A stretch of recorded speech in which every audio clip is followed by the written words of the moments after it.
simple mind. We got a few minutes left, and I want to tackle a couple of other things. Those of us who remember Oka, which I think was 1990. I was at Oka briefly. You were at Oka. So you remember the image of the Canadian Forces soldier and the Mohawk warrior. Yep. A centimeter apart, I was going to say. And that was the iconic image of that conflict. Yep. Was there a similar image for this one as well? That people will just have burned into their brains, those who actually did see it?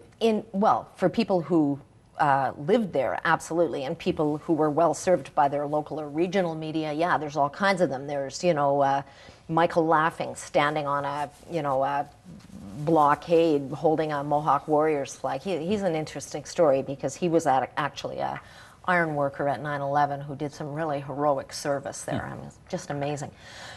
Or for Toronto and Ottawa viewers and readers, the iconic image would be the peaceful day when Michael Laughing, now in his beautiful traditional headdress, is seen with a non-native member of Caledonia as the barricades come down. That was the image that, I think Toronto, Ottawa wanted to see, the happy coming together and forget the violence. So, but the people who lived there, they have millions of, Dave Hartless, who's a Hamilton Regional Police officer, would tell you it might be the day that somebody had loosened all the lug nuts on his wife's minivan and a wheel came flying off. And this is in the middle of the conflict. Or the day he spotted essentially it was a sniper. It was a masked native kid up in the tree line at the back of his house with a rifle across his knees.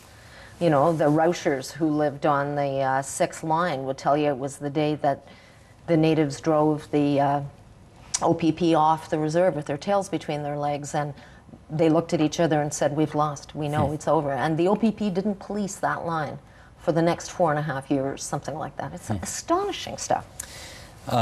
Last minute here.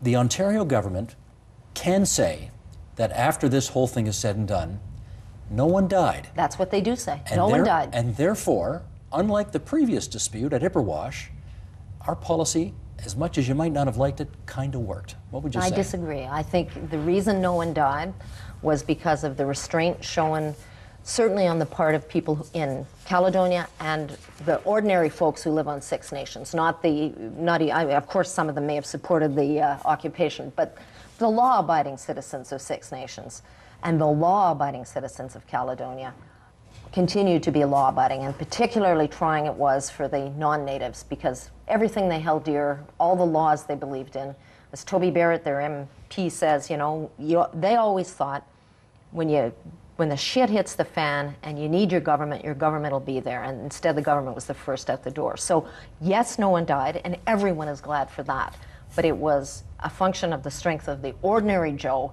and there was no policy that came from the OPP or the government. Book is called Helpless, Caledonia's Nightmare of Fear and Anarchy and How the Law Failed Us All. Christie, it's good of you to spend so much time with us tonight. No, it's been a pleasure. Thank you.